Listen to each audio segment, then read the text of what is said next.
Muombe bosi wako pia. Kwa nini? Kwa sababu yule ndio Mungu amemwamini kukupa wewe hela. Kausha hivyo kwa sababu baya atanitunza. Kwani asipokuwa hiyo ofisi nitapata mali pengine upati ngo kama hauna nidhamu na watu. Hapo Mungu kawaamini kwa ajili ya maisha yako.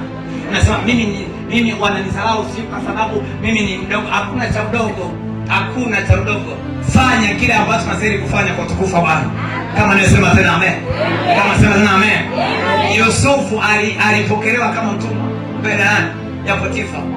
Menibana vizuri sasa. Angesema huyu Potifa sasa atafanya kitu gani kwa? Na ile ndoto ya miaka 17 ndio kwa Yaunde ikiwa mdogo nimeota. Vipi kwa habari ya maisha ambayo huyu mtu anataka kunipatia? Na wezaje mimi kuwa mtumwa katika huyu mtu? Akajifanya kama vile haoni kwamba yeye alishakutaka atakuwa waziri mkuu.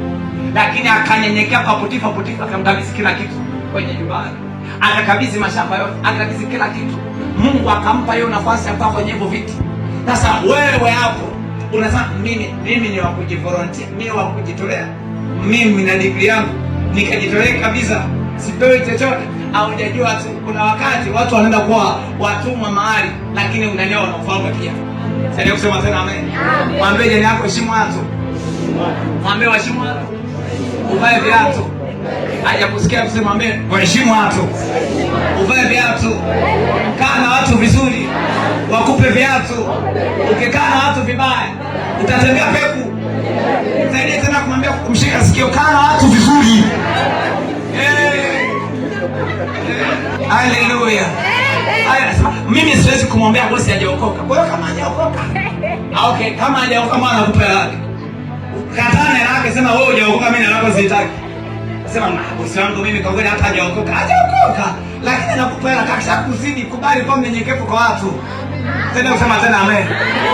Mimi sipeleki biashara yangu kwa watu wachache hawajaokoka. Wewe peleka. Ishushe mtu wa Mungu Bwana. Wakina Danieli waliweza kukaa na wafalme ambao sote Farao. Waliabudu miungu mingine lakini wakaweza pia. Kwa Bwana hapo mwamini Mungu kwa ajili ya watu waliokupatia pia. Kama yeye sema tena amen. Kama yeye sema tena amen. Kitabu kile cha Isaya sura 43 ni Mungu anatoa watu kwa ajili ya maisha yetu. Na ni Mungu pia anatoa watu makabila watu kwa ajili yetu. Unataka watu, unataka makabila watu, hakikisha unafahamu vizuri watu jinsi ambavyo vilivyo. Haleluya. Umefika pale mfano ngapi? Wa 3 wa 4.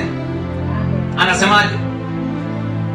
Anasema kwa kuwa ulikuwa thamani machoni pangu. Kwa kuwa ulikuwa thamani machoni pangu. Na mwenye kuheshimiwa. Na mwenye kuheshimiwa. Nami nimekupenda. Nami nimekupenda. Kwa sababu hiyo. Kwa sababu hiyo. Natoa watu kwa ajili yako. Mungu kwa sababu yeye anasema anatoa watu gani?